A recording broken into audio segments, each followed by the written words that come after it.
I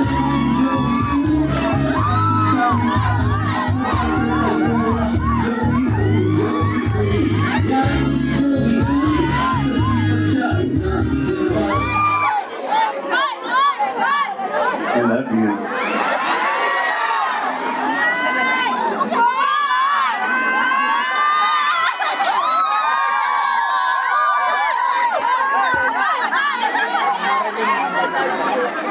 Isang magandang gabi po sa aking mga nanay, tatay, mga kapamilya po dito sa bayan po ng Bandakan, sa Peter Paul.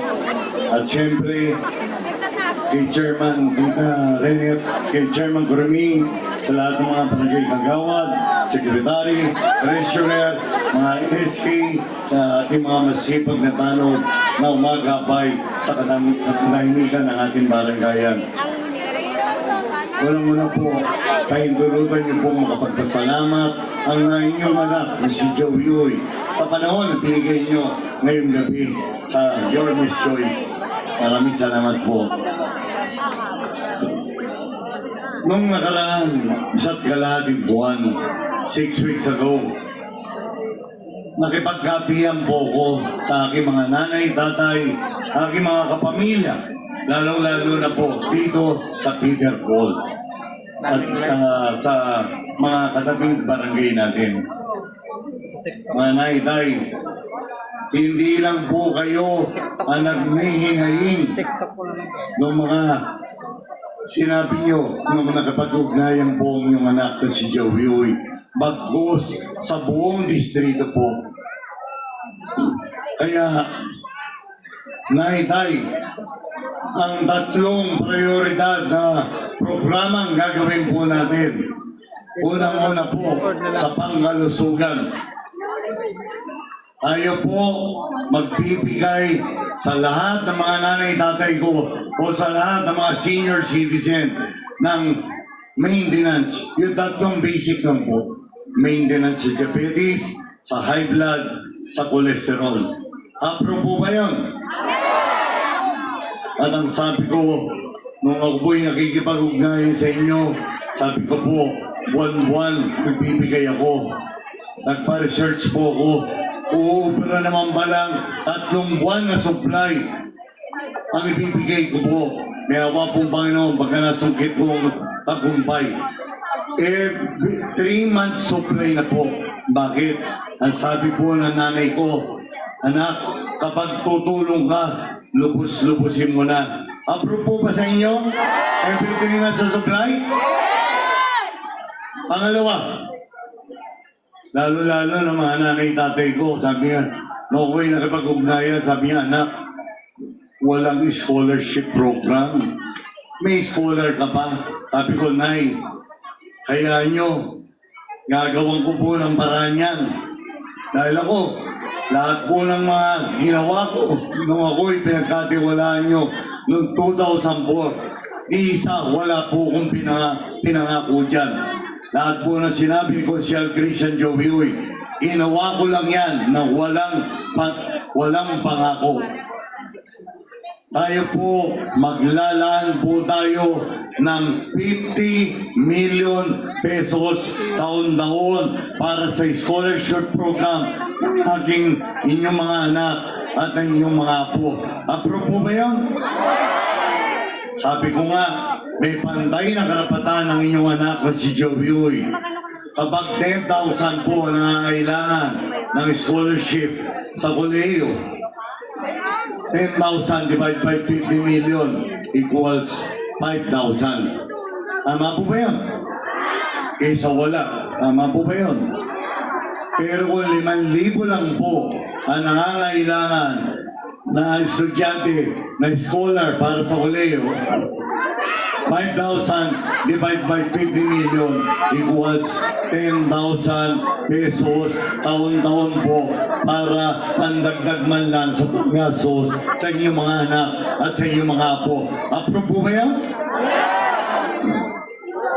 At yung hinaing niyo sa akin, sabi nung nanay, mga nanay ko, binulong sa akin, anak, sana huwag niyo nang paganin kung kalitrino. Tama po ba yun? Sinabi niyo sa akin yun.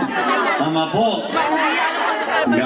Dahil may kasabihan, a good leader is a good follower. Tama po ba yun? Dahil kami naman po, yung anak niyo si Joey, nung inampun niyo ako noong 2004, marunong po ako makinig. Gagawin po natin, yung pera na yan, taxpayers money. Pera po ninyo yan, hindi po pera ng politiko yan.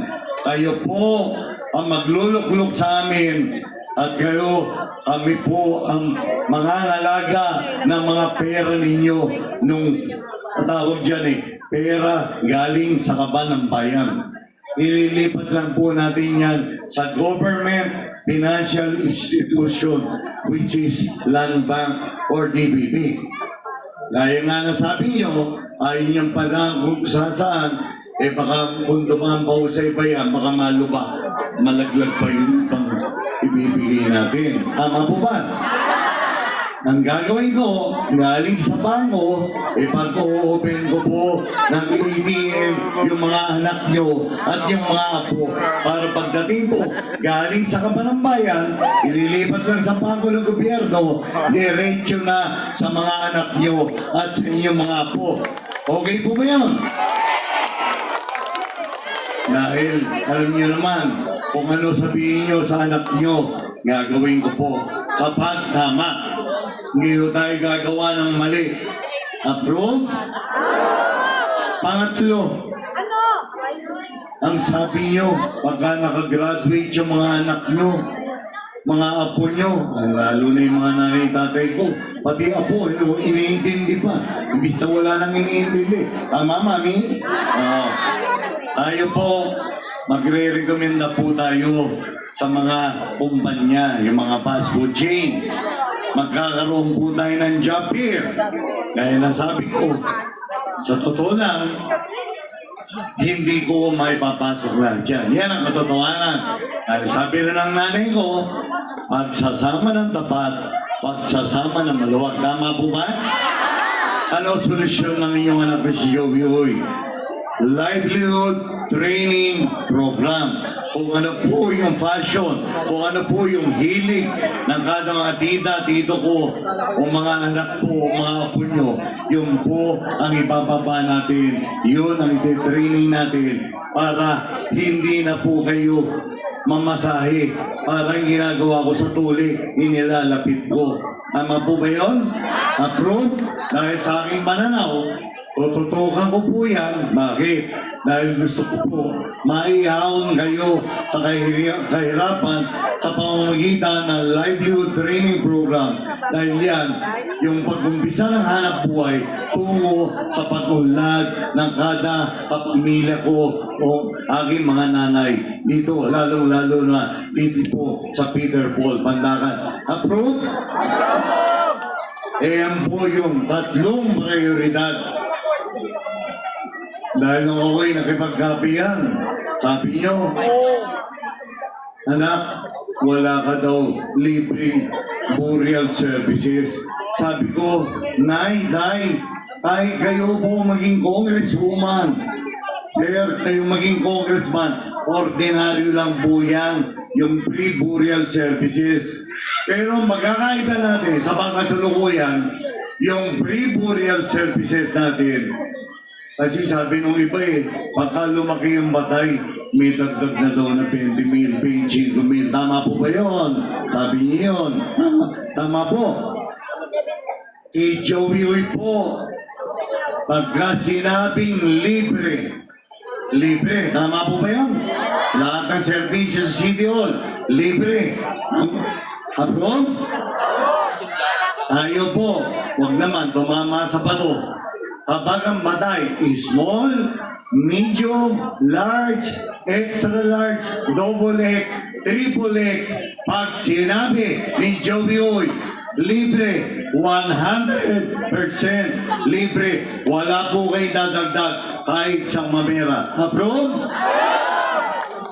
At hindi na rin po kayo magdadala ng 7 tao para magsimba pa. Dahil si Joey Uy, may respeto po ko kung ano po ang kanya-kanyang relihiyon natin. Di ba? Yung kung ano, pananampalataya ng kada kapamilya ko, nire-respeto ko po yun. Death certificate lang. Kung ano, kailangan requirements na naayon sa batas, yun lang po ang kailangan. Ipagdasal nyo lang po kami o ng aking pamilya, kami tayo magkaroon po tayo ng magandang kalusugan. Ay, yamanan po yan. Tama po ba? Approve? At sabi rin na nung tatay ko, wala ka daw guaranteed letter. Ordinary lang po yan sa congressman. Ay sino. Pero ang pagkakaiba natin, si Joey Uy, pag sinabing pagtulong sa mga kapamilya ko, isang araw lang ang politika kay Joey Uy. Pagkatapos ng eleksyon, maging hindi sa atin.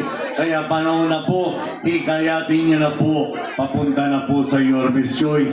Dahil sabihin niyo, si Joey Uy, maging anong kulay ka man, red, white, and blue ang kulay ko. Kulay ng bandila ng Pilipinas. Kaya yan po ang susinumpahan ng mga politikong iluluklok nyo. Dapat wala pong tinitignan sa tinititigan. Mama po ba yun? Lahat po. Bibigyan ko pagkakataon, maging hindi natin kakampi.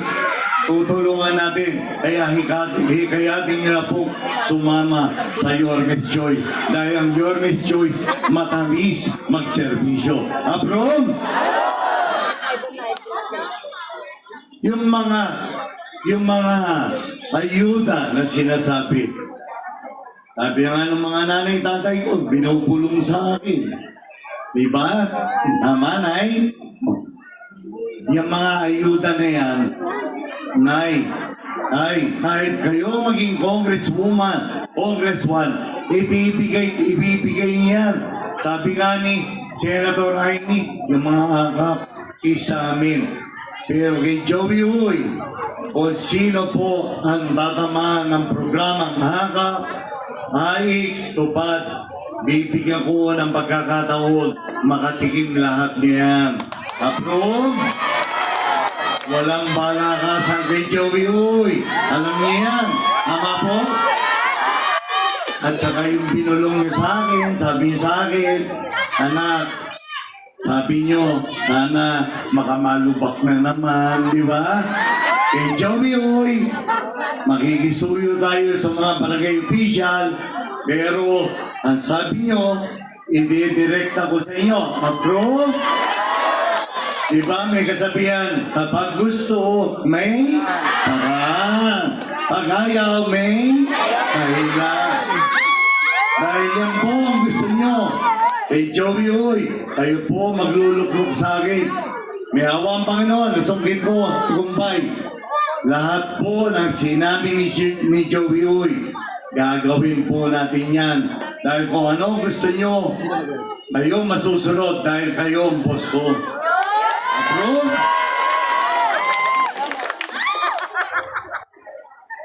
May tatanong ako, mahal niyo ba talaga ang anak niyo na si Joey Uy? Mahal na mahal?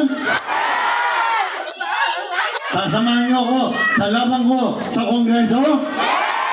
O sasamahan niyo po ang iyong anak na si Joey Uy?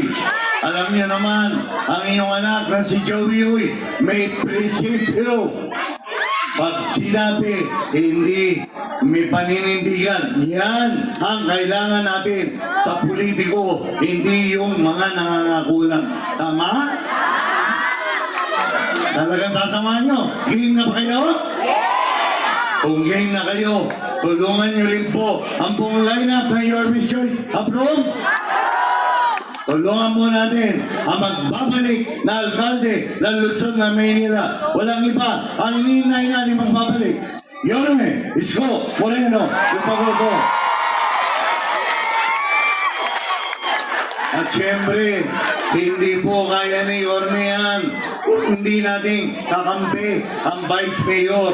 Lahat po ng yung mga allowance yun ang napoporpit. Nay, yung mga black rice, ensure, yung mga vitamin C na ginawa ni Yorme noong nakaraan, inamendahan para sa inyong kalaman. Ay, may resibo si Joey Oy.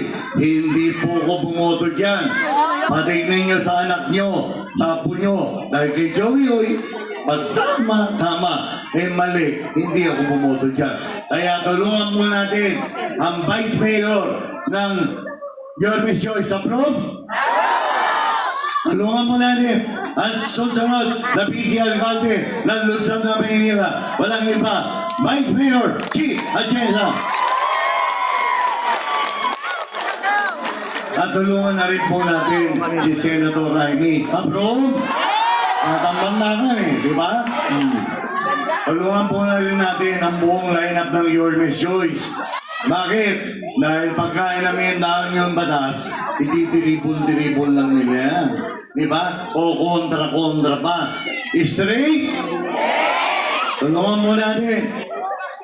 Ang susunod na konsyal, mula po sa bayan ng Bunda Santa Ana, konsyal, Walter Castañeda. Ito naman po, nakita nyo, naging chair, naging kagawad. Siya lang po nakatatlong term na chairman sa Barangay 608 sa PUP. Walang chairman na nakakatapos. Tulungan po natin mula po sa bayan ng Santa Mesa, matinong chairman, magiging konsyal, Keith Marasingat.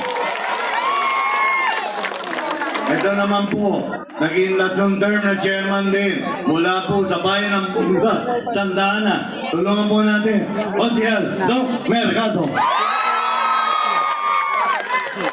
Ito naman, kilalang-kilala nyo na. Kapitbahay nyo, naka-first term. Tulungan po natin, pangalawang termino, Batang-Batakan, Konsyal Elmer Bar.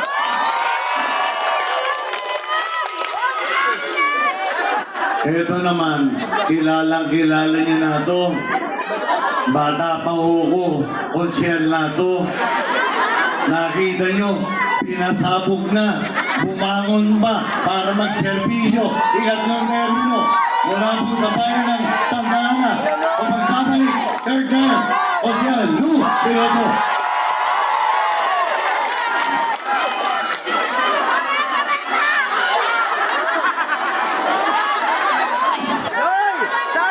At ito naman po, yung aking panganay na anak. Pinagkatawalaan nyo ng tatlong termino. Nakita nyo, matino naman. Dahil pinagpalaki ko dyan, galing sa pinagpawisan ko, pati pinagpaaral ko dyan. Siya po ang magtutuloy lahat ng mga naumpisahan ko mula noong 2004 hanggang sa pagkasulukuyan. May libreng juice, sabi niyo, may lasa. Kala ko, lasa ng may juice si Joey, sabi niyo, matamis. Diba? Sabi lang naman nila yun eh, ipagpasa Diyos na lang natin yun. Yung mga mali, ipagpasa Diyos na lang natin. Gagawa lang, ang Yorme's Choice, hindi naninira.